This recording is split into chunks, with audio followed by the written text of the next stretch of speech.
도스토옙스키, 이름만 들어도 정말 묵직하죠. 오늘은 그의 소설을 통해 좀 특별한 이야기를 해볼까 합니다. 바로 우리가 사는 환경이 우리의 내면을, 우리의 의식을 어떻게 조각하는지에 대한 이야기입니다. 자, 본격적으로 시작하기 전에 이걸 한번 생각해 보실래요? 여러분이 지금 살고 있는 그곳이 정말로 나라는 사람을 만들고 있을까요? 이 질문에 대해 도스토옙스키는 망설임 없이 그렇다, 모든 것이다 라고 답합니다. 그에게 우리가 발 딛고 사는 이 공간은요, 그냥 단순한 배경이 아니었던 거예요. 자, 그럼 대체 그게 무슨 말인지 첫 번째 이야기부터 한번 제대로 파고 들어보죠. 로라 베겔이라는 연구자가 도스토옙스키 문학의 핵심을 정말 기가 막히게 짚어냈는데요. 바로 이겁니다. 우리가 사는 환경, 이 물리적인 공간이 그냥 배경에 그치는 게 아니라 우리 생각이나 행동을 만들어내는 아주 적극적인 힘이라는 거죠.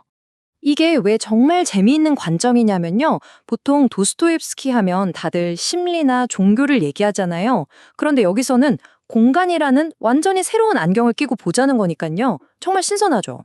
그렇다면 도스토옙스키가 자신의 이 이론을 증명하기 위해 마련한 거대한 실험실, 그 무대는 어디였을까요?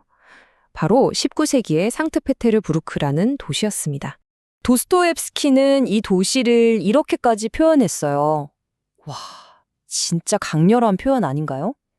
이 문장 하나만 봐도 이 도시가 사람들의 정신을 어떻게 휘저어 놨는지 그냥 확 느껴지잖아요.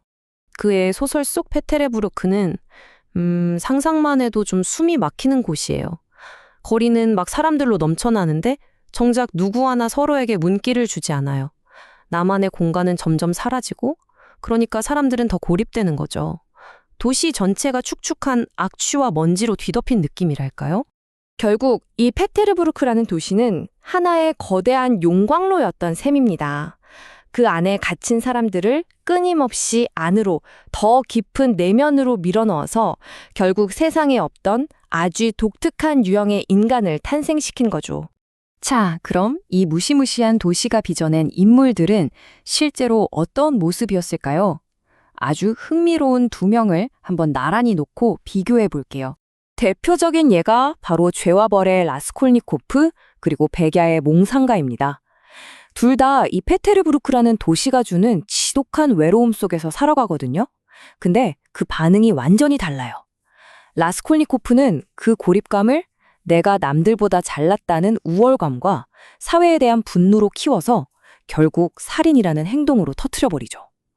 반면에 몽상가는요, 현실이 너무 힘드니까 아예 낭만적인 환상, 자기만의 세계로 도망쳐버립니다. 보세요. 똑같은 환경인데 이렇게나 다른 두 마음이 태어난 거예요. 오늘은 이 둘 중에서 자신의 내면으로 깊숙이 파고들었던 백야의 몽상가 이야기에 조금 더 귀를 기울여 볼까 합니다. 소설 백야는요, 해가 지지 않는 페테르부르크의 여름밤을 배경으로 해요. 정말 환상적이죠? 이름도 없는 외로운 몽상가가 길에서 울고 있는 나스첸카라는 여인을 우연히 만납니다. 그리고 짝 나흘 밤, 그 짧은 시간 동안 둘은 모든 걸 쏟아내며 사랑에 빠져요. 하지만 결국 그녀는 옛 연인에게 돌아가고 말죠.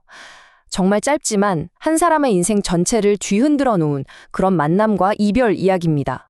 그리고 이게 모든 게 끝나고 몽상가가 혼자 읊조리는 말이에요. 이 삭막한 도시의 현실 속에서 단 한순간의 행복을 맛본 거잖아요. 그는 이제 그 짧고 강렬했던 사랑의 기억을 붙들고 살아가기로 합니다.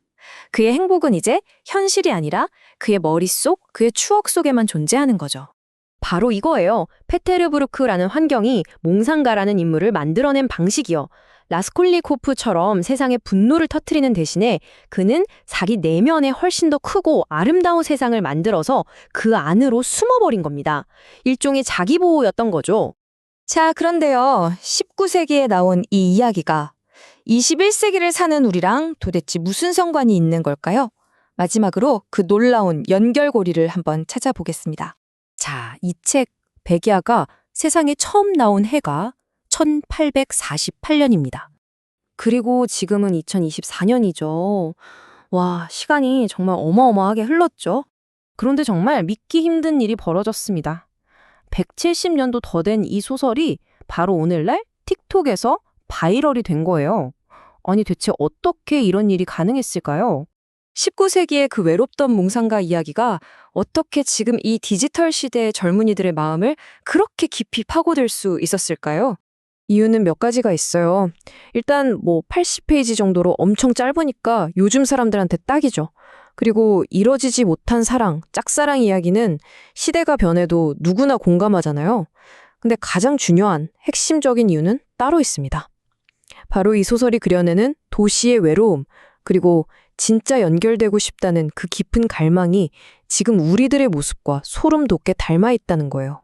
도스토옙스키는 파테르부르크라는 물리적인 공간이 어떻게 사람의 영혼을 빚어내는지를 보여줬습니다. 자, 그렇다면 오늘날 우리가 대부분의 시간을 보내고 있는 SNS나 온라인 커뮤니티 같은 디지털 공간은 우리 안에서 과연 무엇을 만들어내고 있을까요? 이 질문을 마지막으로 여러분께 던지면서 오늘 이야기를 마무리하겠습니다.